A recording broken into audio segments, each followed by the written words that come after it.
bichette. T'as déjà striké dans tes richettes. Puis avec des lunettes qui font peur, la victoire est signée. Game over.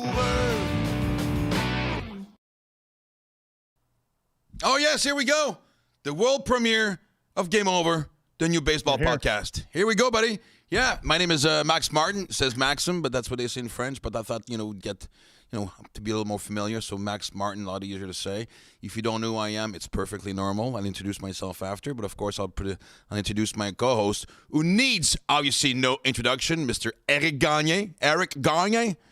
What's up, Maxim? How are you, my man? I'm doing well, man. You're live in Phoenix at your house right now, which I'm pretty jealous of course. And I'm live in Montreal in the studios of La Poche Bleue, who's, for those who don't know, they have actually a podcast about hockey. They've brought in the horizon. Now they're actually producing 4 or 5 podcasts. We're their new baby, if I can call it that. First, yep. And the baseball podcast. And the rookies. Exactly, we're the rookies. So, yep. And like I said, the name of the production house is La Poche Bleue. And if you ask me to translate that, it's going to start off in a wrong way, I guess. I can't. I'll give you a hint. It's blue, whatever. Anyway, figure it out. Anyway, just go look at it. And, I'd like to wait a little while before we...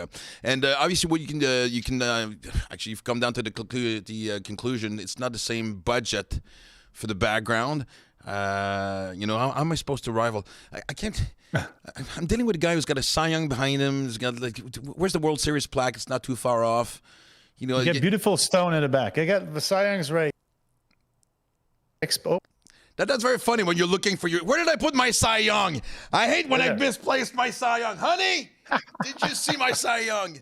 And she hasn't sold it yet, so that's good. Yeah, if you had 2, I can see, but 1, man, you get to hold on to it. So it's funny because when we started production meetings, they said, okay, what about how are we going to decorate the studio in Montreal? And they have a couple of pictures, stuff you can have. So I came up with some stuff. I mean, they zoomed me because we just did a podcast. By the way, Game Over is a podcast both in French and English, not in the same episode. We did the French version at 8:30 tonight. The English version obviously just started with our special guest. I'm going to plug it right away because I know on the internet you have like 4 or 5 seconds. People have like a 4 or 5 second attention span. Add on, the pills and everything. So for today's, attention span thing. Anyway, our special guest today is Larry Walker. So there you go. Oh, okay. Now we got you hooked. There you go. Very special guest. Very special guest. Man, I have so many memories of... great memories, and I'm reliving the pain of... I'm so nervous getting a Hall of Fame guy for our first guest. I don't know. You know what I mean? Like, we got 2 guys here that have no idea what we're doing. You know what you're doing. I don't really know what I'm doing, so we're going to have to... you can say we. My game. If it makes you feel comfortable, you can say we. You won't feel alone in the boat. But I'll tell you, I'm as nervous as you. It's funny because, like I said, not the same subject. I guess if they could zoom out... behind me, we'll see the next podcast, but there's a picture of a meeting on the mound between Gary Carter and Steve Rogers, who are 2 Expos great. And I said, what else can you bring? There's another picture I have, which is not a baseball picture, but it's from Slapshot, the movie. So you can't go wrong with that. You can fit that in with anything, with the famous quote, "Trade me right fucking now." That's it. That's right. Well, the podcast has been on for 1 minute and 45 seconds, and already I said my first word. I said fuck for the first time, so it might happen again, just to warn you. But signed by Denis, and then I got the ball signed by Carter. And it's funny because I found a bubblehead from Cold Amos that I got when I went to see the Phillies. The box is all roughed up. You tell me, Gags, is the bubblehead worth more if it's still in the box? Or if I take it out, am I going to ruin it? What box you got there? What is it? Anyway, it's the original box. They gave it to us. It's Ammo 35. Yeah, you just keep the box. Keep the box, of course. You always anything memorabilia always better in the anything like any toys. I think maybe you get it signed outside a little bit. I'm sure he's going to sign. Well, with the connections you have, you'll get. He's a good guy. You'll get Cole to sign it for me, and of course, it's funny we forgot to mention it on the French podcast, but I'll mention it now. I'm not going to keep this. This can't stay like this forever. Max Lapierre, the hockey player, a lot of you know him, who co-hosts with Guillaume Latendresse, who you also know, is pretty fussy about the I mean, it's really professional. It's like, man, it's first impression. We're gonna make this first great impression. Come on, we gotta have a nifty studio. Come on, and this is what we show up with. So I know right now it's in convulsions. Sorry, Lappy. I know you're convulsing in a corner. I know you're trying to, you're calling your mom. And I know you're crying. That's okay. I'll give you a hug after the show, but it'll get better. And actually, you know what? I'm encouraging people that are listening to us to send me stuff. So I can, because I got a guy for you. I got a guy, Perry G. Perry G's got all the expo. He got God, he's got everything. So I think he'll probably hook you up. All right, here's a start. But I want something from every team. I don't want this to be like like an Expos graveyard. You know what I mean? I don't want everything I get. It's just like a sad memory of how I lost my team over 15 years ago. So anyway, see, already I'm down. God, and plus we're gonna have we're gonna have. I'll call him Larry now. I'll say Mr. Walker when he gets on, but out of respect, I'll say it once because I'm pretty sure he's gonna say call me Larry, which will be hard to do because I admire. Anyway, he's younger than me, just like you. But anyway, and so here it is. To give you an idea of what Game Over is all about, when Eric and I talked about doing a podcast, we figured so many podcasts deal about the daily news of what's happening in the Major League Baseball. We thought we of course covered what's happening within the lines, but also outside the dugout. I guess let's call it that, outside the game, and have more of a social aspect to what the game's all about, and hopefully, and also put some light also on the future prospects of Canada.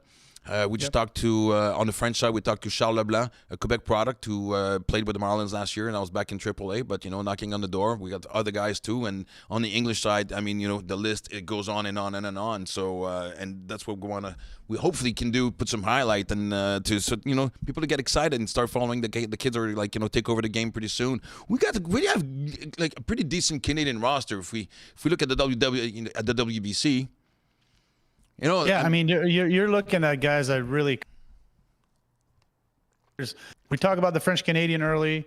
There's 4 right now that touching AAA big leagues, but then Canadian side, there's a lot of. We're talking about the Naylor brothers. Yeah, we got a lot of kids are coming up. Edouard Julien, Otto Lopez, all these guys are really, really good. They're knocking on their. But baseball in Canada is in really good shape. I think good. There's a lot of big programs are doing really good. So it's exciting. That's our goal. Really kind of show these kids who do they want, what kind of prospects do we have here in Canada. Yeah. And before we kick this off, it's funny enough because I have to share something. I was gonna wear I didn't know if I was gonna wear a baseball shirt. I got this. Someone gave me obviously an old White Sox jersey back from the Black Sox days. And I don't know I said if I wear a baseball shirt on the first show of Game Over, it's pretty tacky, man. It's like, so this is what I wear when I do a show. Because for those of you who don't know me, I'm a stand-up comedian here in Montreal. I've hosted radio shows. I had a sitcom with my daughter, best-selling book, and I also do triathlons. I'm a triathlete. I'm an Ironman. So I don't want to brag. Athlete. You're exactly. A real athlete. Right? No, you kick my ass. And by the way, that jersey you got, I got drafted. It's kind of cool. Yeah. White Sox. I was drafted by the White Sox. I think it was the 30th round. 30th round. At least there's something to do with the Game Over. That's funny because when you get there after the 30th round, you have a business decision. Were you finished? Had you done your 2 years of JUCO? No, actually, that was after high school. Okay. To Edouard Montpetit in Montreal, and high school in Montreal. I got signed out of high school. Yeah, I got signed out of high school, and then that's when after I didn't sign with the White Sox, but that's kind of where I was. Did he offer you money? How much? Not enough. No, but 30th round. Come on. 30th round is no money. It's draft and follow. Back in the days, it could draft you and really kind of follow you for a year and decide. And I went back in the draft, went to Team Canada, and then I signed a free agent. Wise choice, man. Dodgers. Wise choice. Wasn't bad. Yeah, can't complain. No, because I figure and way back then, back in your days, can I say that? I'm older than you, so I can say that. I can say back in your days. I think there was 50 rounds, wasn't there? I think it was 62 rounds.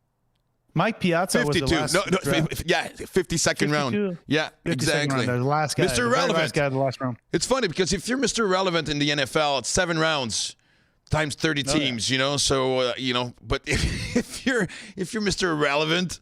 out of 52 rounds of 30 major league teams, man. And you make it to the majors.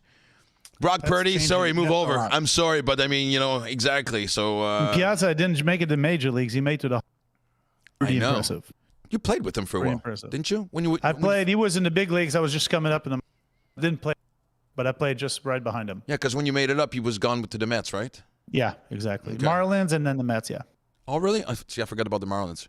Marlins, yeah. But I try to forget about the Marlins, because to me the Marlins will always be about Jeffrey Loria, who killed the Expos, and yeah, but now we got LeBlanc. We got LeBlanc there, so that's but he's in let's get the positive part. We lost our Expos, but that's okay.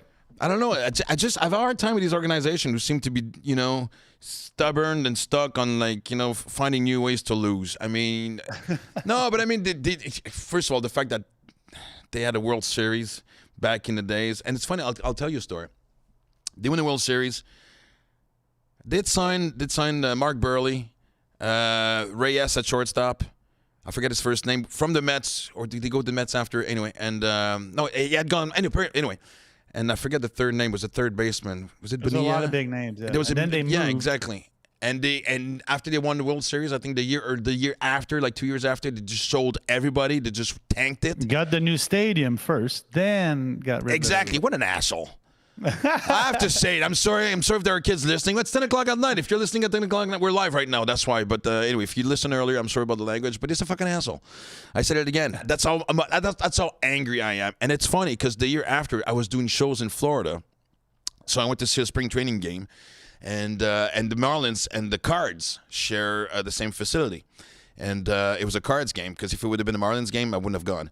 And I've evolved. Look, I went to see Charles Leblanc this year, and it was the Marlins. So I know, against the Nationals. So I did step on my ego on that one. But back then, it was a Cards pregame, and the store, not the gift shop, whatever you want to call it, and is split in half. Half of it was like for of course the Cards. The other one before the Marlins. Yep. And it's funny because Jupiter, I think.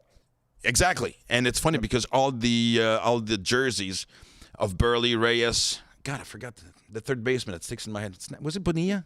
Yeah, I think it was. No, anyway, was it? No, I think that was before that. I know he was gone. Anyway, there's like 3 or 4 big names, and all their shirts were like 80% off.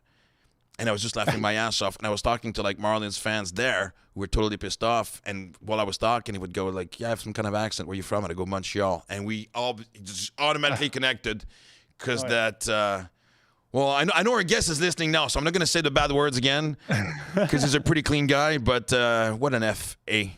I'm going to call him that. F&A, whatever. But it's tough. We've been through a lot. We've been through the ringers in Montreal. We've been through the ringer in Montreal. Yeah, it's hard. Man. It's hard to see the 94 Expos leave and all the greatest players that we think in our generation. I mean, I grew up with all those guys, so it's very hard. But, talk about guys like played in Florida, guys like really good players. Yeah. I mean, just they had a good squad. I mean, the Expos are going to be like, it's a little sad, but that's okay. We'll get over it. Well, it's okay, Max. We don't have a choice to talk about it. Max. Let's get over that. I will never get over it. Bring him back. We got to be positive. We're trying to bring him back. I know. It's funny. One of my fantasy baseball team's name is 94 Scars for the strike in 94 that cost us. And I said it in French. I'm going to say in English, and I want to learn Spanish to say in Spanish. The Atlanta Braves did not win 12 straight Eastern League titles. There's an asterisk on one of them. In 1994, we were beating him by over 6 games. I say we like I had something to do with it. But you know what I mean? We're beating them by 6 games with like less than a month left. Anyway, I got to calm down. Hey, actually, but that's okay. But you know what? I had 84 saves but I did have a saves in the middle of that that in Chicago. So it's like my 84 wasn't exactly 84. I had saves and all. There you go. Yeah, thanks for trying to cheer me up, but it's not working. I'm trying to get you over the hump. I know. I appreciate it. I really appreciate it. I feel the love. I feel the warmth, but the scar's too deep. Even almost 30 years later. I'm exaggerating, but no, 20 years later. No, 30 years. Jesus Christ, 94, of course. 2000. Been a while. Wow. And but I think we found a perfect shrink. I was gonna actually. The next segment is called what we call the warm up, which is obviously I don't have a choice but to go around the league and see what our surprises are, what our deceptions, whatever you want to call it. But I'm gonna he's online with us, so let's share this segment with him. Let's go to the warm up and to welcome our good friend, your good friend, I'm going to meet him for the first time, Larry Walker.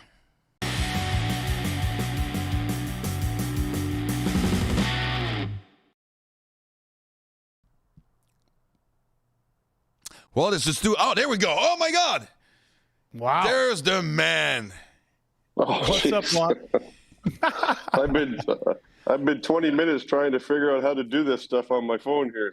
So I think you can hear me and see me. I'm not sure. Yeah, it's perfect. And you know what? Honestly, I really wish I could have grown a goatee because we'd look totally alike right now. I'd be so flattered, man.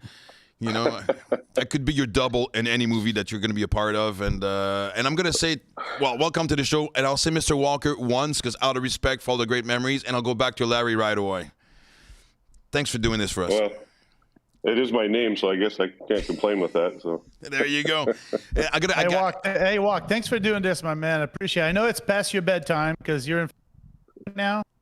You're done. You played 36 today, so sorry. Thanks for staying up for us, my man.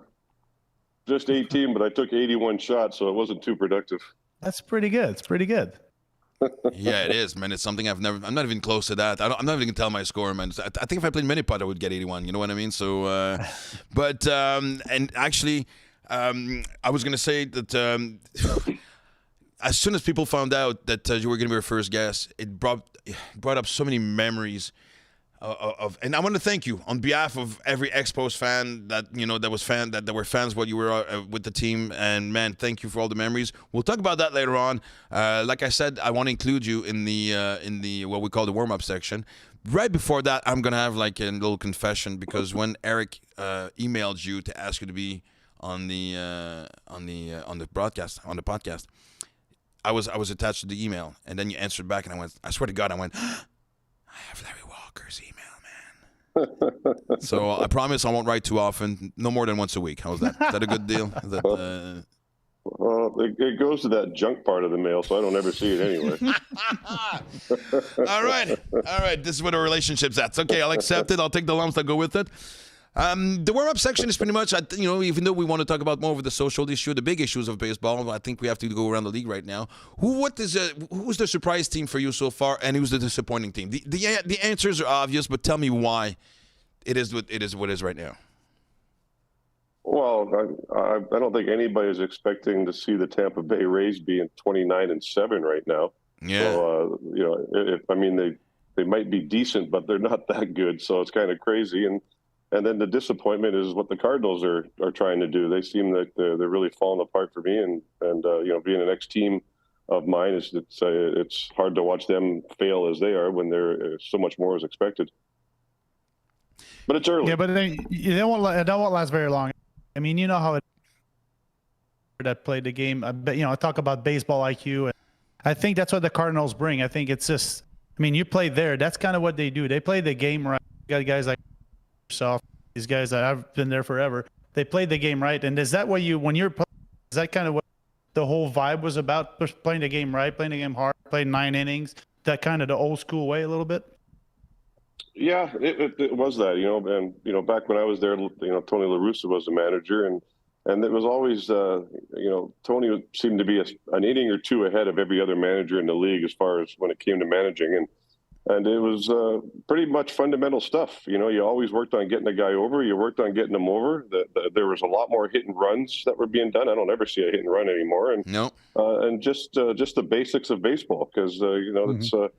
The game was, it's a little different this year it's back to normal, I guess. It's not different, but than it was with all the shifts and everything. So the game's being played a little different with all the speed coming back in the game that you didn't get to see before. I always love it when I see, I don't know, when the Royals beat the Mets, was it like 5, 6, 7 years ago? time flies. I love these... underdog teams that surprise everybody. We talk about the Rays right now. To me, the Rays remind me of the Expos for exactly, it's not the money they can spend like other teams. Just let's go through the system. Their recruiting is amazing. The guys they leave at the perfect time, and there's always someone behind to take their spot. And to me, and I just, like I said, I take joy. What joy? It's not like I'm dancing on their grave, but when I see teams spending over $200 million and being in last place while these guys are grooming young kids, it makes me smile because, it's got to be that. I think the Rockies where you played were a perfect example of like homegrown kids and let's get the right free agent. The right combination of both, to me, is a perfect team. But to buy 9 guys, like a team of ringers, it just gets to me. No, and I agree with you on that. I think we all know who the teams that are out there right now spending all the money and trying to buy themselves a World Series. But then you see these young kids come along and gel and work together as a team and be successful. It's much more gratifying to see that, especially as a former player, that these guys are working hard and figuring out the game without not just having 6 superstars come in that you rely on all the time. And yeah, I mean that's the whole point. I think we talked about the card, everything else, play the game and all that stuff, and money can't buy you that. And the guys like Tony La Russa and guys like Dave Roberts, I'll call him old school. Dave Roberts is not old school. He's a new in LA, but I mean these guys that can manage personalities. This is what we talked about in the French podcast part. You can spend $300 million, but if it doesn't match, it doesn't fit. You don't have anything. You can't buy chemistry. You can't buy chemistry, No. and I think that's kind of where we're trying to go with this. It's like the chemistry you can't buy, have that, and it's very, very, very hard for people to understand this. And you're not in part. Clubhouse is a big difference, and like you can't quantify that. The data now and everything else, they don't quantify leadership. I think that's kind of what you brought to the table, and then that's kind of where the Tony. These are guys like tell us a little bit more. That guy, like, how did he bring those superstars? Because you guys had a lot. He brought everybody together. Tommy Lasorda back in the days. He's just a motivator, and that's kind of what he did, right? Yeah, I think I understood your question there, Eric. You're cutting in and out really bad. I'm only getting about 30% of your words, but I think if you looked at the Dodgers back in the day, they had an amazing lineup, but they had zero chemistry. They had some people I know talked about how the different countries that everybody was from and trying to get all those countries to join together and become one. And they struggled a lot of times. They always saw the dissension in the dugout and arguments and just no chemistry on the field. And that's one thing that always existed with the Cardinals, especially. It was right then. The coaches knew what Tony was trying to do, and it's something the organizations, probably taught Tony along the way too. But on just the Cardinal way, on how they approach every game, how everything is studied, how all the coaches and the meetings and everything that go on. So every game, there's no rock unturned that when the game starts, you're not going, oh, why didn't we go over that? Pretty much everything's covered, so it's well thought out plan that they have. I asked Eric that question off the podcast. In between podcasts, we're just chatting and stuff, and I'll ask you the question.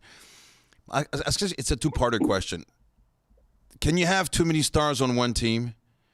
And when it comes down to the trade deadline, when there are going to be acquisitions, I mean, if you're in the hunt, if you're in the playoff hunt, if you're already, if you're almost pretty sure to make the playoffs and stuff, you're going to go for the push. There's going to be a move.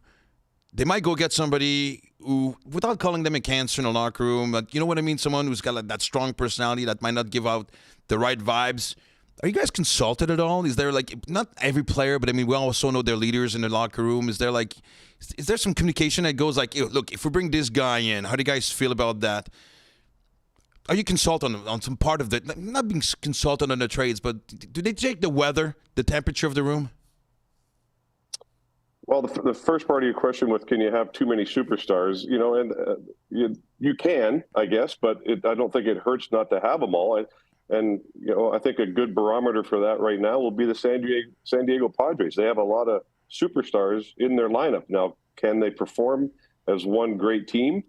Well, it's so far not yet. No. So I know there's been some injuries with Tatis and Soto struggling and stuff, but that we'll see what happens with that. And the other part, as far as bringing in somebody new, it's rare, at least in the times that I saw that, the team will consult the players or maybe a handful of the players, ones that have been around the game along or with the team a long time. For me, it happened once, but it was in the off season, so it didn't. So it didn't really make a difference. But nothing during the season. It was just here's what's going on, and here's who's coming in, and here's who's going out. Does that ego actually once in a while just like stays outside the lines? You go, look, I'll just put up with it. I'll just shut up and I'll just, we'll make the best of it. The goal room is, as soon as we cross that line, as soon as we're on the field, hopefully the goal is the main for everybody. Or do you have to remind some of these people, like, you know what I mean? Is that a shakeup that goes down that we don't see of like, hey, dude, shut the F up or whatever. Like, you're on this. You came over to us, by the way. This is our way to do things. Have you ever seen those discussions? Obviously. Well, I think for most of the part, at least the time I've only traded one time. Montreal was a free agency, and then I was traded from Colorado to St. Louis. So, and I went over there, and I assume everybody does it the same way. But I zipped my mouth for a while until I got a feel for the land. I wanted. I love it. A feel for the land. That's right? Great. Yeah. Yeah. So I didn't want to go in there kicking and screaming or nothing. It was a veteran team. They were a zillion games over 500, so whatever they were doing was working. So I'm not going to go in there and try to disrupt things and cause a scene. So it's about just going in and just slowly fitting in with the guys, and it was an easy fit. Eric, you got one? Can you hear me right now? Can you hear me walk? Yeah, we're hearing you now. I got you. So I got a question for you. I mean, it's crazy. Like, who you think would win? Like right now, you got old school, you got data, you got everything else. How much do you think that comes into play for trades? We're talking about trades, signing new guys. I mean, we know about old school, but how much do you think that comes into play now? The data and analytics and everything. That's probably an impossible question for me to answer because some of these letters that they put together, and they stand for something, I guess. I don't know what the hell they are. So, I love it, man. So you look at a guy and say, that guy's good, and here's what he's doing great on the field, and all these other BFs and TBDs and AF, whatever, I don't even know what the hell they all are, F wars or something, or I don't know. Uh-huh. You got me. You got me on those ones. Ex-WOBA. Oh, there's a lot of things going on. That? So that's a lot. Sounds like a Star Wars Hit character. the ball. Hit the ball hard. Hit the ball hard. Yeah, that's it. See the ball, hit the ball. Guy, you hit it, the guy runs and catches it and throws it in. There you go. Who can do it the best? Well, keep it simple, right? I still think instincts will always be part of the game. We're trying to shove it out. Like as soon as they talk about robots calling, the strikes and balls and strikes, I find that's horrendous. I mean, of course I get mad when there's a bad call, but I mean, the human angle, the human effect has to be part of the game. You can't imagine having a robot calling the game and just putting an umpire for show type of thing. I mean, the game is supposed to be about right and wrong. It's supposed to be like all these calls being made or not, and just like I said, the instinct's supposed to be. Man, sometimes I see guys coaching where I can almost send their flipping pages to find the right number and the right thing. I mean, can't you manage from your gut? And what you live with La Russa, I mean, of course, last year or 2 years ago with the White Sox, we saw like an older La Russa who had maybe passed by the game, but still back in the days, these managers, Lasorda, La Russa, we can name 20 names in a row. They manage from the gut. Yeah, I mean, I get the game has changed, and it's changed, from 50 years ago. Never mind just within the last 10 to 15 years how much has changed. But so you roll with the changes, and I guess you got no choice but to do it. So, you know what, the analytical part of the game, I think, played a part in my induction. So I guess I can't be too harsh on it. It worked in my favor. Okay, so you use it when it's an advantage to you, obviously. But yeah, exactly. Hey, we're gonna. It's time to go to the next segment. You're staying with us because obviously you're part of the segment. It's time to say what we call rundown.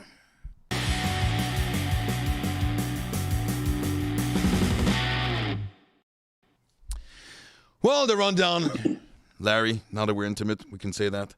Let's talk about the Expos, man. Let's talk about those days. I have to relive it. I mean, since we started the podcast, you should see the amount of numbers of messages we're getting of people saying hi to you. People still remember you greatly in this town.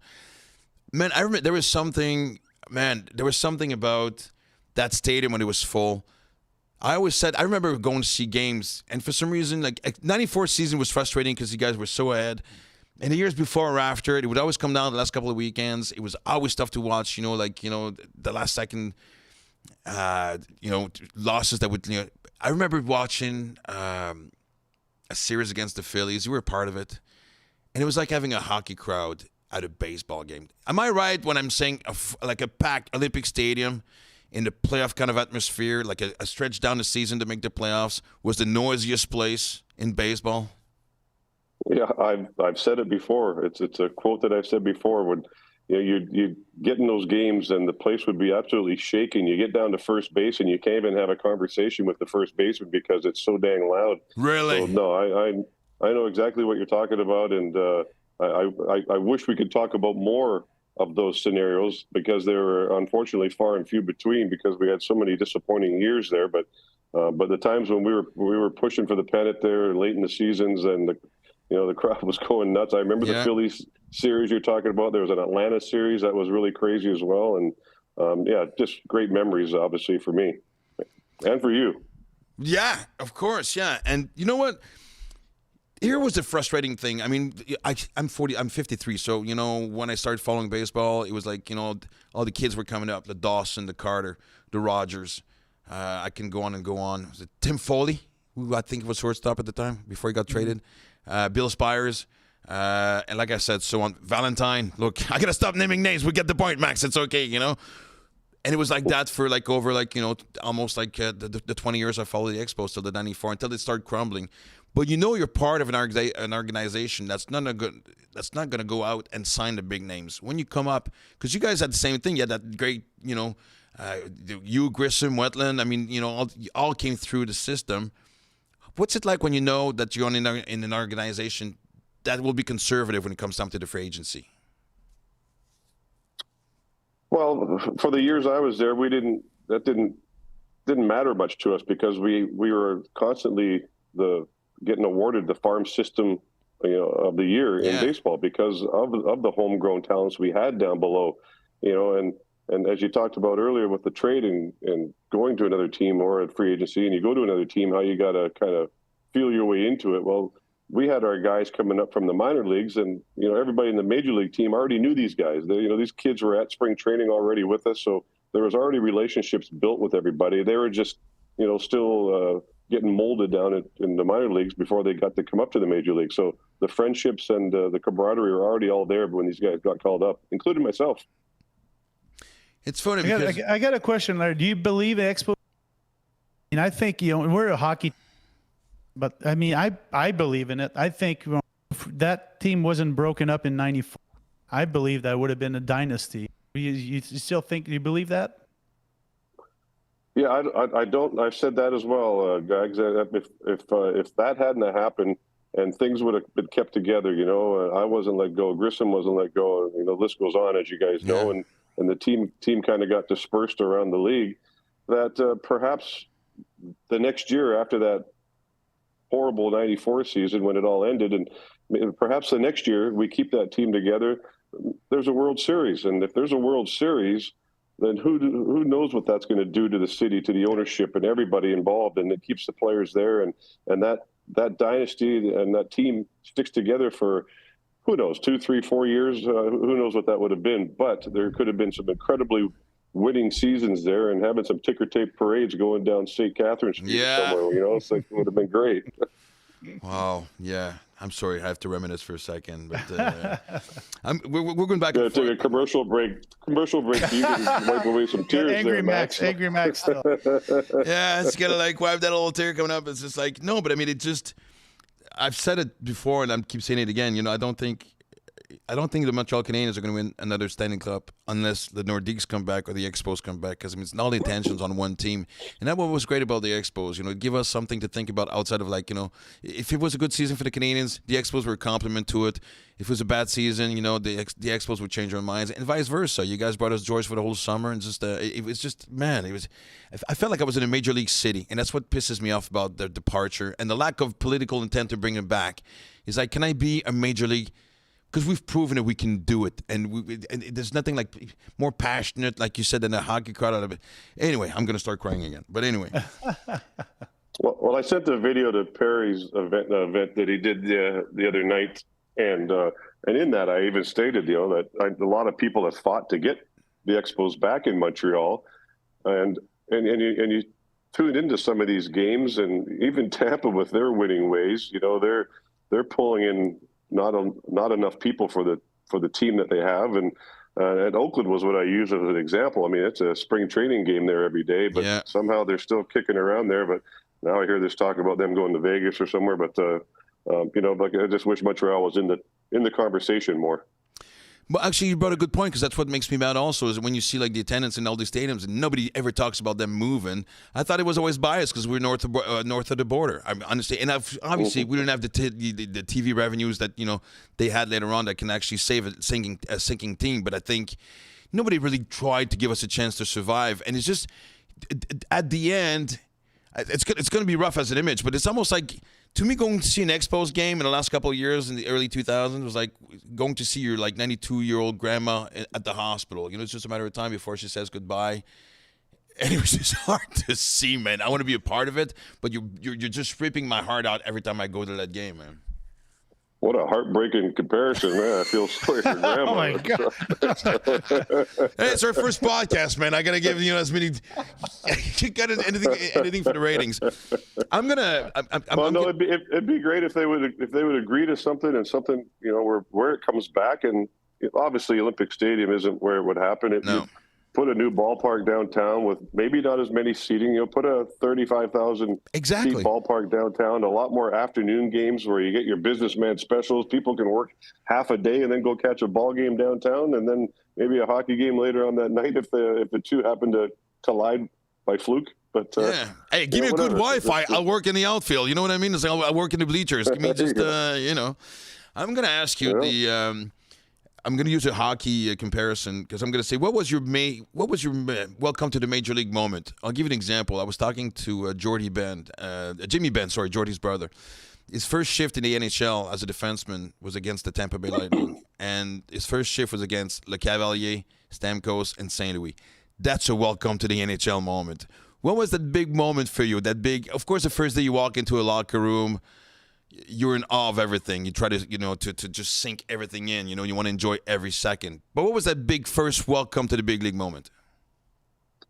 Well, it's tough to beat that one right there with what you said. You get that phone call, first of all, down in the minor leagues, and then you call your parents and friends and you tell them what's going on, and you walk in that clubhouse. And I guess, that is huge right there. And I don't know if it gets bigger than that, but my first two at bats, I faced Mike Lacoste against the Giants. Whoa! I walked my first at bat, then I walked my second at bat, and my second at bat I got down to first base, and Will Smith looked at me and said, "Good Lord, they're pitching you like you're Babe Ruth." So I was like, "Oh yeah, well, what I say? I got 18 home runs at AAA, so maybe so. You never know." Yeah, that's right, guy. 18 in AAA, so a little bit of respect. Come on. Yeah, but no, just that phone call is the most amazing thing, So that was pretty cool.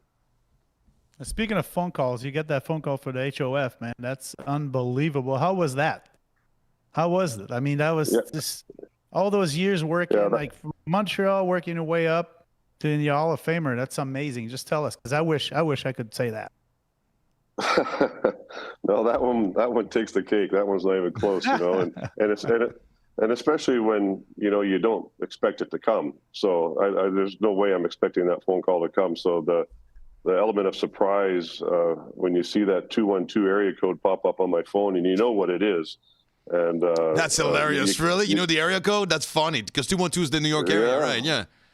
Yeah. So I saw that and knew exactly what it was, and they don't call you to tell you, "Hey, sorry, you just missed." They only call you to tell you gotta rub it in. If you're in or not. So yeah. But I messaged Scott Rowland this year, and I said, like the day before, and I said, make sure you got yourself in the right spot for that phone call, because it's when you see that number light up on your phone, it's going to be a moment you're never going to forget. So, and I don't forget that. That was an amazing moment.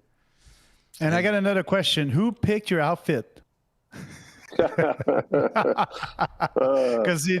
people don't know, but you're wearing a SpongeBob shirt, right? Yeah, I can't even blame it on anybody. Well, Hall of Fame, you can do whatever you want, man. That's a permission. Actually, you know what? That's what I would do. I'll try to shock as many people. The whole time you're giving a speech, they go, "What's he wearing? What's going on? You're Hall of Famer, man. You got privilege that you can do whatever you want, man." I hadn't put that. I play in a member guest down here in Florida every year with a buddy, and we wear goofy matching outfits for every round. And one round we had SpongeBob pants on and a yellow shirt and everything. And then I found that thing, and we reused the outfit 2 years after. And it's the only time I've ever worn that shirt was in that member guest. But I couldn't wear it when I played; it was too big. So it was just a pre-golf outfit. So that thing sat in my closet for 3 years, 4 years. It was the first time I put it on since that golf tournament. And then wouldn't you know, it's right in front of cameras going around the world. So, yeah.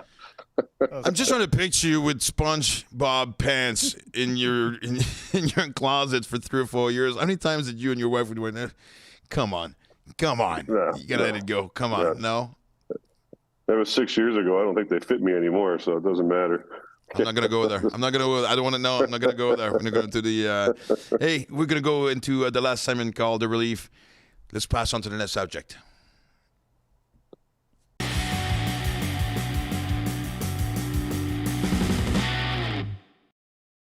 Segment is called The Relief because basically, like I said, in the French side, we're trying to put the focus on the guys who are about to actually, all 4 Quebec guys tasted the major leagues last year. We're talking about Lopez, Julien this year, Toro, and LeBlanc. On the English side, the list goes on and on. Just a Naylor family is going to provide probably half a team anyway pretty soon. So you're involved with Baseball Canada, which is, by the way, also the sponsor of this segment. Thanks. Hey, first podcast, man. First episode.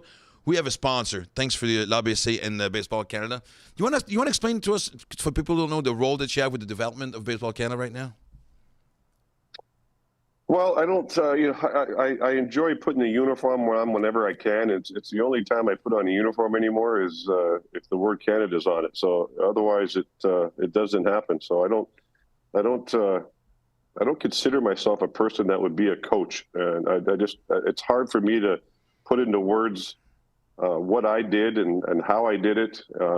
Because a lot of what I did was between my ears, and it's tough to teach the mental part of the game, which is for me very, very important, and that was a big part of my success. So it's hard for me to relay a lot of things, so I don't get too crazy in it. And the WBC and some of the other events, the Pan Am Games and everything, it gives me an opportunity to put the jersey on for 10 to 14 days and be with these guys, and I more answer any questions they have. If I see some obvious glaring issues, I'll speak up. But I know these guys belong with other organizations, and they're being taught certain ways that organization teaches. So out of respect to them, I don't just jump in and try to rehaul somebody's swing and make them change everything. But I do talk to them about how your brain could really take you a long way in this game, because your brain can defeat you very badly, even if you have all the talent in the world, but your brain can get in the way. So that was an important part of my game, and I talk a little bit with the guys about it. It's impressive, because I talk to all the guys, WBC and all these kids. We have French Canadian kids team and everything. You're a mentor. I think it's pretty cool. Just to put it's a huge boost for them to see that a Hall of Famer guy come in and help, and just to be around, talk about baseball and everything else. But my question basically is, like, who impressed you the most? Who's the most impressive player you've had? I think you asked me who the most impressive player Yes. Was it on the WBC this year? Is that who you're? Yeah, this year. Okay. Well, I think one of your homegrowns there, and Eddie, when he got called up to Minnesota, the guy's eye at the plate, his patience at the plate, and just the knowledge that he had. We talked about some hitting aspects and some pitch count aspects while we were there, and because I talked to him about the 2-1 pitch. It was a pretty important pitch. That either takes the account to 3-1, or else you're getting even. And I mentioned to him and about how 2-1, how many times you get an off-speed pitch on 2-1. It's not a fastball count, but everybody seems to think it is. And the only way it is an off-speed, it is not going to be an off-speed, is if the 2-0 pitch is off-speed. So you watch. It's amazing how many times you can watch it. So if the 2-0 pitch is off-speed for a strike, the 2-1 pitch now becomes a fastball. So I was explaining all this stuff to him, and during the game, it would continually happen. And I'd look down the bench, and he'd be just nodding his head at me, going, "Yep, there it is again." You gotta go. So just things like that guys can look for and learn, because it'd be a lot easier to know when Eric Gagne was going to throw his Bugs Bunny pitch that you had to try to hit. If you knew that was coming, but bunny pitch, you didn't. but you knew when it was coming, because you told me when I was tipping, and I really appreciate that. People know, but you told everyone. You told me I was tipping, and I really appreciate that. How many times did you guys face off? Like A couple times, I think. Yeah. I don't remember a lot, but I know he really, that was amazing, because that changed my career. Really did. Okay. I'm gonna, since and I love. It must be so gratifying when you talk about Edouard Julien and just talk to these young kids and to see them absorb it. I mean, because I'm a comedian, and when I look at young comedians going getting their first 5-10 minutes and just coming off stage with that that glitter in their eyes, or just like wow, when you tell someone to do something, they apply it and they come back with that same city smile, and naivety, and you know what I mean? It's like it's got to be so gratifying for you. Yeah, no, he's gonna be successful. When he got called up, I sent him a message that day, just saying, I said it's actually. The backgrounds are better in the major leagues. The lights are better, and the pitchers are around the strike zone more often. So I said it's easier to hit in the big leagues. So get used to it. You're going to be there a while. So we'll see what happens with him down the road and how things pan out for him. There's something that I've seen in the last couple of years, and that's being obviously really involved in the fantasy baseball leagues. But we see a lot more often the jump from Double-A to the majors than from Triple-A to the majors. Is there a reason for that? I couldn't tell you. All I know is today's players are so there's some big sons of bitches playing right now. They're 18. Very good. They're 18 years old, and the pitchers are throwing 105 miles an hour. The guys are got out of the game right at the right time, trying to hit 105. No chance. So. Hey, you take the top 9 when we played, or when you played, the top 9 now. Who do you think? I'm not sure what you said there, Eric. It's kind of like old school versus new school. I mean, we know, like we talked about it earlier. Like now, everything's about the data. The athletes are better, but let's say we take the top 9 players right now in 2023 versus the best players back in '94. Who wins that game? Instinct, data, or just their athleticism is just that far beyond, like even from 30 years ago. Oh shit! I'm saying we're going to go back to '94 because Eric and I will be playing back then. So we'll take on these guys. Let's go. Let's go. Nothing beats confidence, man. Right? I agree. Hey, I'm going to leave you on this question, honestly, because kids are listening to us. Like I said, it's amazing to see the amount of messages that pop up on the screen. I wish I could have named everybody. Thanks for writing these in. Man, you just brought us back so many memories. When I mentioned on my social network yesterday that you were going to be our guest, it was amazing to see how many people responded and still love you. And a lot of these fans watching us right now, especially with the ABC, kids that might not have seen you play but know exactly who you are. And you mentioned something that I think is pretty good about, how you can be your own worst enemy with your head. What kind of advice can you give to a kid listening to us who's who's on the cusp? He's 16, 17, 18 years old. He's going to be like high junior level. He's going to be being watched by scouts from JUCO or 4-year programs or professional scouts. You can be your worst enemy. What would you say to that kid?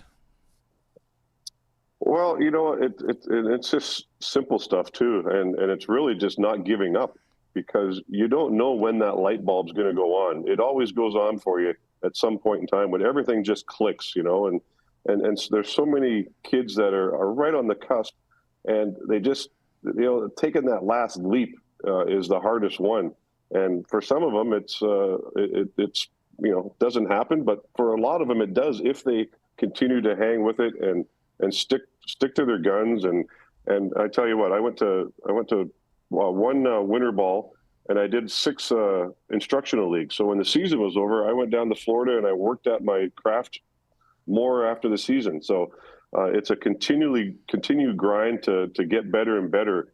And even when you think you've finally gotten there and got to the finish line, there's still more to learn. So it's just a never-ending process that the kids can keep learning and never give up. And you'd be amazed how much data your brain can take and use towards you being successful. You said the perfect word that gives Gags almost a hard on. Data. That's Yeah, what he does. I can't speak because no one hear me. So Hey. I heard that part. Yeah, actually, your mic works when you complain, so keep complaining. But it's actually, hey, Larry, I'm not going to say Mr. Walk again. Thank you so much for baptizing. Help us celebrate this first episode of Game Over, the first English version of it. Thanks a lot. Thanks for being there. I'm not going to say it again. Thanks for all the memories.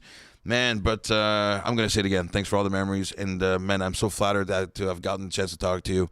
Be well, and hopefully we'll do this again soon. Thanks, Walk, man. I appreciate it. Let's golf soon. Let's golf soon. Yeah, absolutely. I appreciate you guys thinking of me, and it's an absolute privilege being the first one on the English channel. And like I said, all the people up there watching up in Montreal, I loved my time there, and I'm still a big Canadian lug at heart. And you might see me looking up all the time. It's because I'm watching the Oilers get their butts kicked right now. No way. What's the score? So, yeah, 5-1 Vegas right now. Oh, so, really? Okay. You know, being from just outside Vancouver, I always and I'll forever cheer for the Vancouver Canucks. But anytime I get to cheer for Canadian teams in the playoffs, so Vegas, Edmonton and Toronto are my go-dos right now. So that's where my heart. Well, I think you could put I wouldn't hang on to Toronto too much, but anyway. But thanks for taking the time. We'll leave you at the game, and let's do this again soon. Thanks a lot.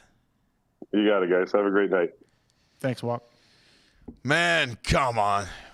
God, man, I was like, we talked about it. Microphone, man. Microphone, come on. I know it. I was like, I was there on my own, man. I was like, kind of rowing by myself on that boat, man. I was like, we had so many great questions. But anyway, we're working on this. It's the first podcast. It's kind of stuff that happens. I'm glad you were there. Yeah, but I mean, you know what? Next time, I think we'll get you a board so you can write the questions. Yeah, I'll just write it down. There you go. Exactly. You can just show it up and stuff. And it's funny because on the French show, we ended the show by talking about like bringing back the expos, the importance of like, what a professional team can bring to the city. I hate the fact that we always talk about a new stadium like it's just like an unnecessary spending when it's actually some kind of it's an investment. That's what it is. And not just like economically where benefits are shown. I don't want to go into that boring part, but you know what?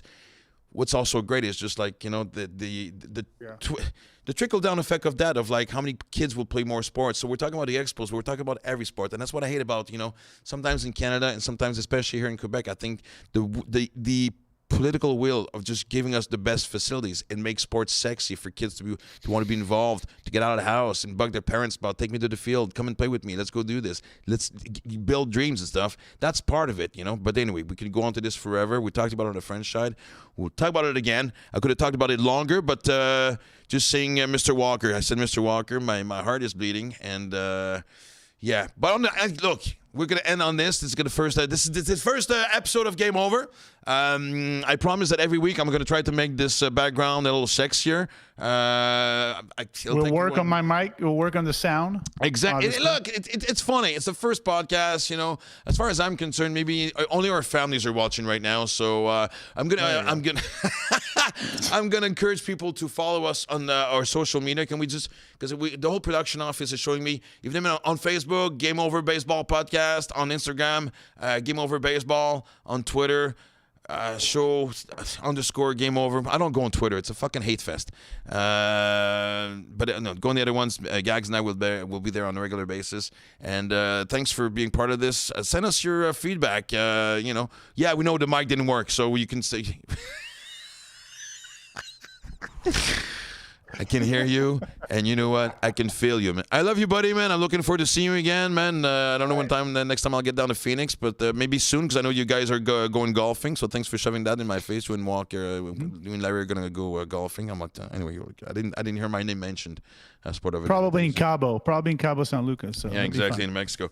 Just have fun. Just go reminisce, and once you play golf, then he'll hear you. That'd be funny if while you're playing golf, your sound beside it would cut off. That's fucking hilarious. But anyway, just a thought. So Exactly. No, we'll get over it, man. Now it's working perfect. There you go. Yeah. Thanks for to La Poche Bleue to produce the show. Thank you also for Simon Cowan, who's actually, I don't know if he wants me to say that. It says technical producer. This might not be the right time to say technical producer and pronounce the name. Thank you to Vicky Bouchard, who's I'm Bouchard. Come on, English folks. Come on. I gave it the accent to make it like, who's actually behind the graphics. And Louis-Philippe Doré for kicking our ass today and just being pissed off about the fact that we didn't come. Can we go back to, and of course, I forgot the marketing.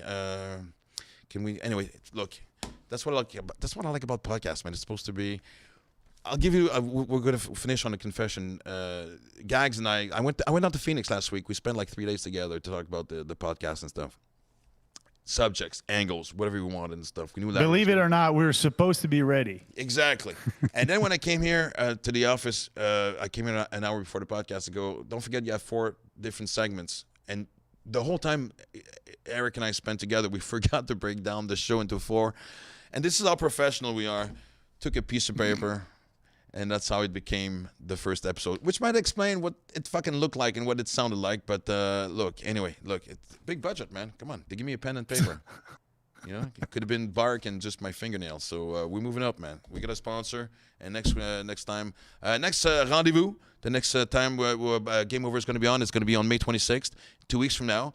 Like I said in French, at 8:30 at night, 20 hours and 30 minutes, and of course at 2200 hours at nighttime. So we don't know where our guests are going to be. We're going to tease them as soon as that's what May 22nd.